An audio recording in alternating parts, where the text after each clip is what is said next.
Chapter 16 is Reconstruction, 1865 to about 1876.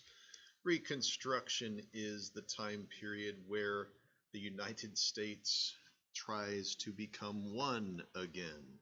Reconstructing the South is the big question.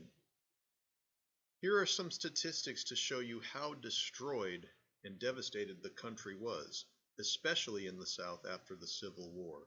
Let's start out with 20% of the white male population is dead. Not much to say there, but that's 1 in 5 of the civilian male population. So families are broken up. You have significant strife in the countryside and in the cities as a result of that. Lots of Confederates were dead, 258,000 or so.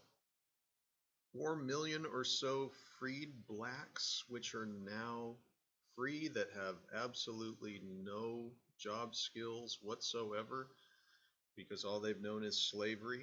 And basically you have economic and political disarray. The South is a complete mess. So what do? How do you solve this? And there's two aspects of Reconstruction: political aspects, and the big question is the first one. What would the fate of the freedmen be after the Civil War? What are we going to do to make sure that the slaves are provided for, that former slaves get education? It's going to be a tremendous task because there's millions of them. And then we'll get into the types of legislation passed during Reconstruction. So let's start.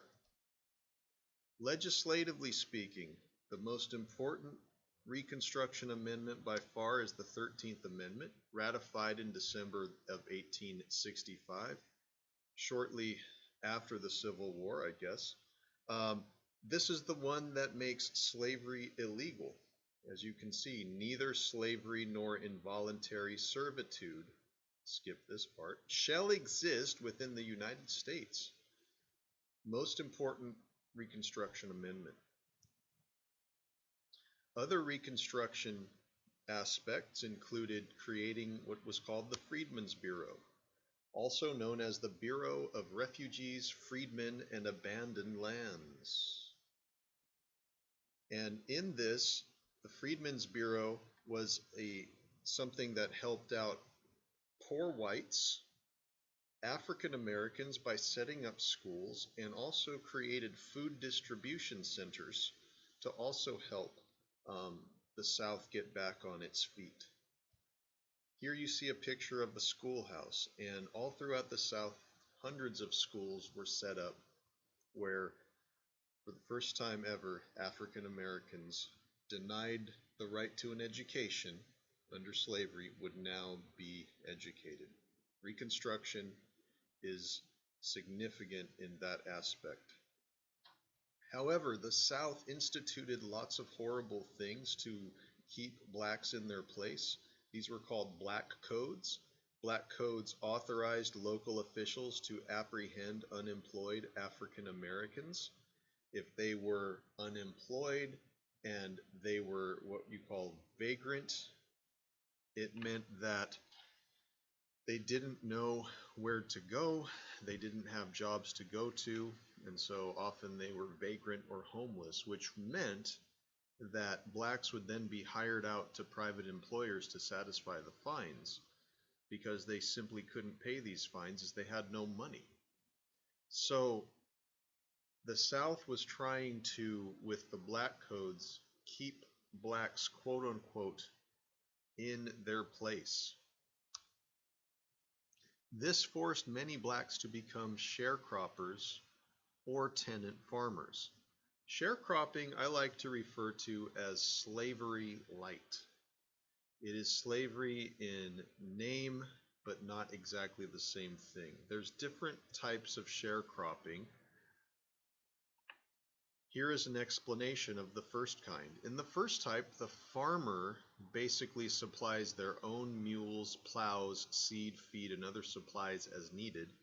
He would farm part of the owner's land, and at harvest time in autumn, each sharecropper would pay the landowner 1/4 to 1/3 of his crop for the use of his land. The sharecropper would then sell their crop for cash and keep the money he made.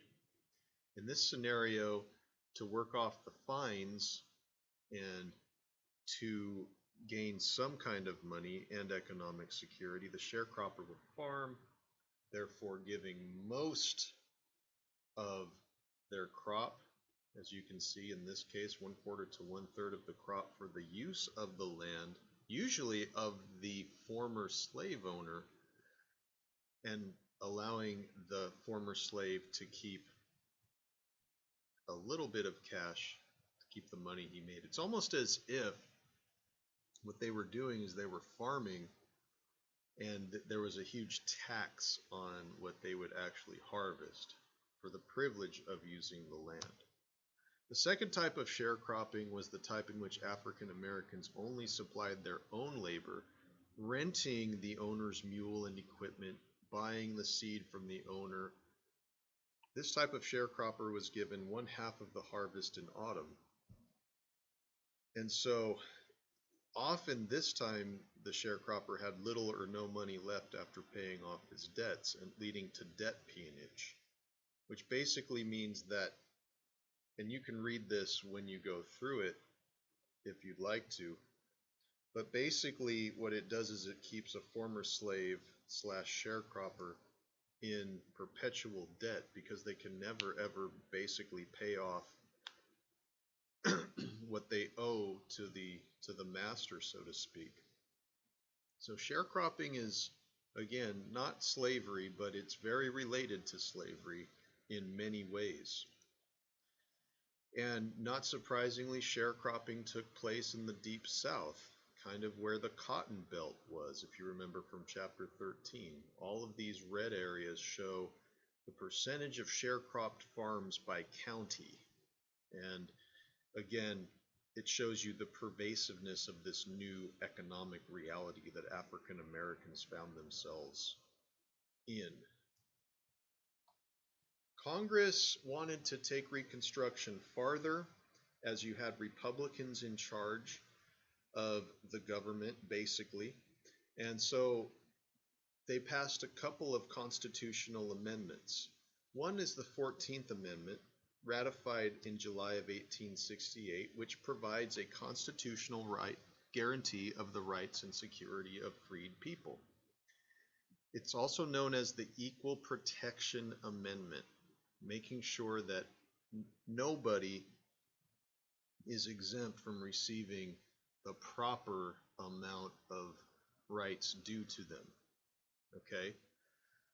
Also, in 1867, the U.S. government passed a couple of acts. One of them was called the Military Reconstruction Act, which is to restart Reconstruction in the 10 southern states that refused to ratify the 14th Amendment.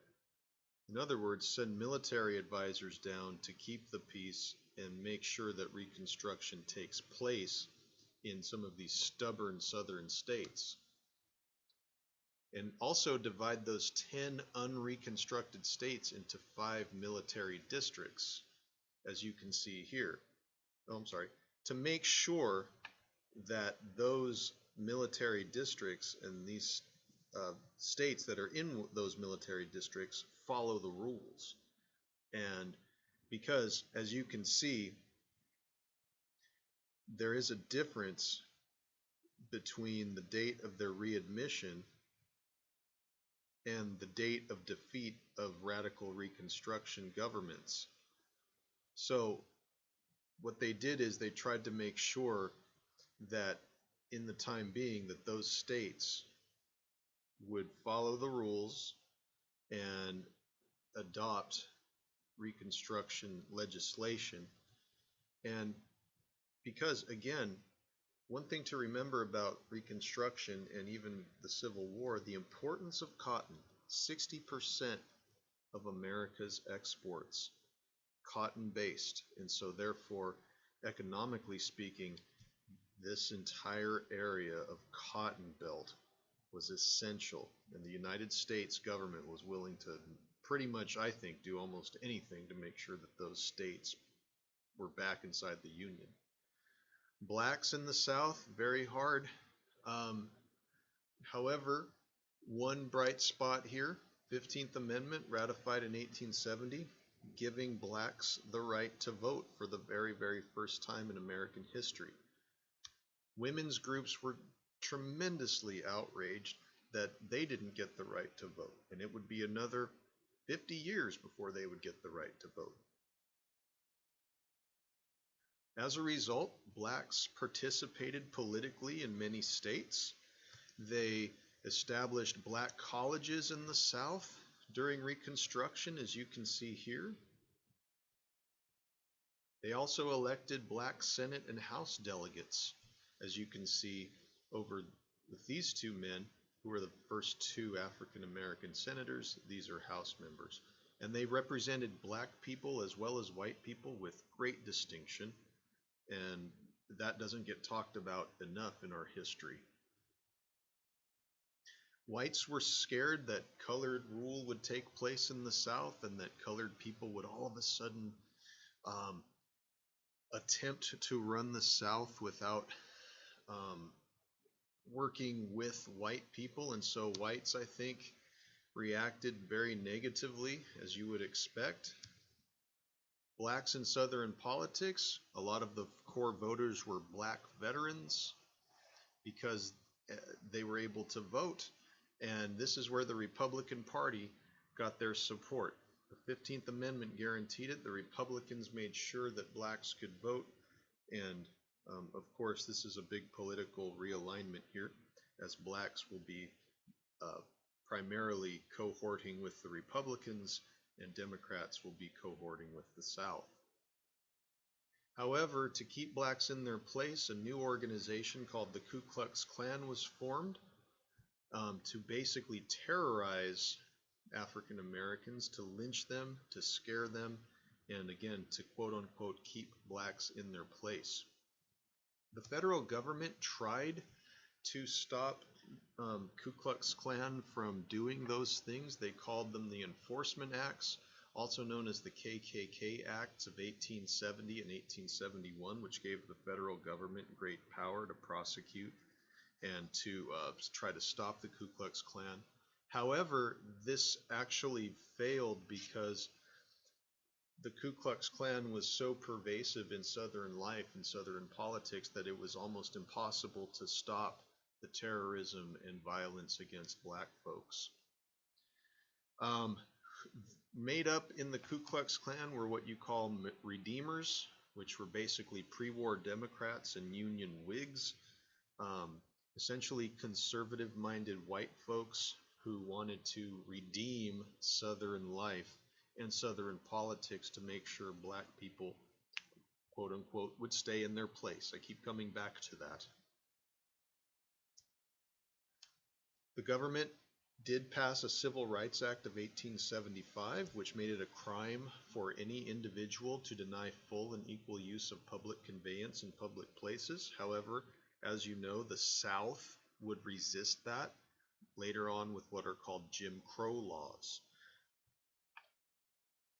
Reconstruction was abandoned, unfortunately, because of a few different factors. Number one, President Ulysses S. Grant was a president that was struggling with corruption within his administration, which brought his administration down.